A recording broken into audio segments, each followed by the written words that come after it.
Cigarette smoking ایک ایسا عمل ہے جس سے انسان کی پوری باڈی ڈیمیج ہوتی ہے، مگر ہماری باڈی میں سگریٹ اسموکنگ کی وجہ سے جو پارٹ سب سے زیادہ ڈیمیج ہوتا ہے وہ ہمارے لنگز ہیں۔ ہمارے لنگز میں ملینز آف ایئر سیکس موجود ہوتے ہیں جنہیں ایلویولائی کہا جاتا ہے۔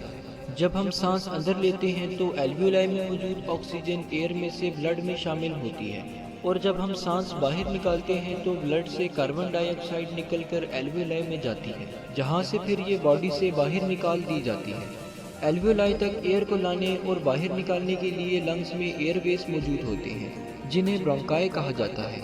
ان برونکائی کی لائننگ میں میوکس پروڈیوسنگ سیلز موجود ہوتے ہیں جو میوکس پروڈیوس کرتے رہتے ہیں، جس کی وجہ سے جب ہم سانس لیتے ہیں تو ایئر میں موجود ڈسٹ پارٹیکلز اور مائکرو آرگنیزمز وغیرہ اس میوکس میں ٹریپ ہو جاتی ہیں۔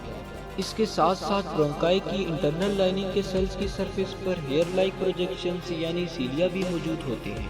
یہ سیلیا ڈائریکشنل موومنٹ کر رہے ہوتے ہیں، جس کی وجہ سے جو میوکس پروڈیوس ہوتا ہے وہ اوپر کی طرف دھکیلا جاتا ہے تاکہ میوکس کے ساتھ جو ڈسٹ پارٹیکلز اور مائکرو آرگنیزمز اٹیچ ہوئے ہیں وہ بھی باڈی سے باہر نکل پائیں۔ جب یہ میوکس ہمارے ٹریکیا کے قریب پہنچتا ہے تو ہم کھانسی کے ذریعے اس میوکس کو لنگز سے باہر نکال دیتے ہیں،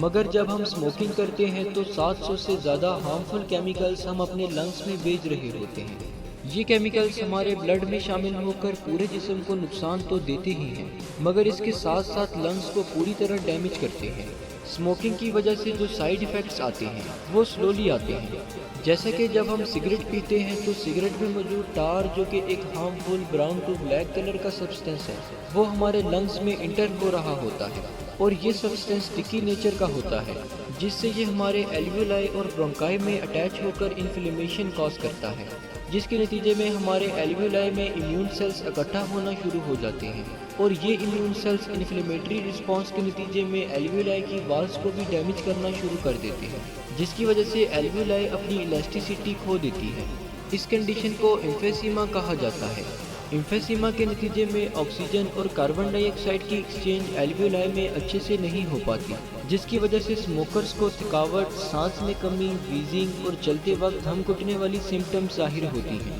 اس کے ساتھ ساتھ اسموکنگ کی وجہ سے ہمارے برونکائی میں موجود سیلیا بھی ڈیمیج ہوتے ہیں، جس کی وجہ سے برونکائی کے اندر جو میوکس پروڈیوس ہوتا رہتا ہے وہ اچھے سے باہر نہیں نکل پاتا، جس سے اسموکرز کی چیسٹ بھاری بھاری سی رہتی ہے۔ اس کنڈیشن کو کرونک برونکائٹس کہا جاتا ہے۔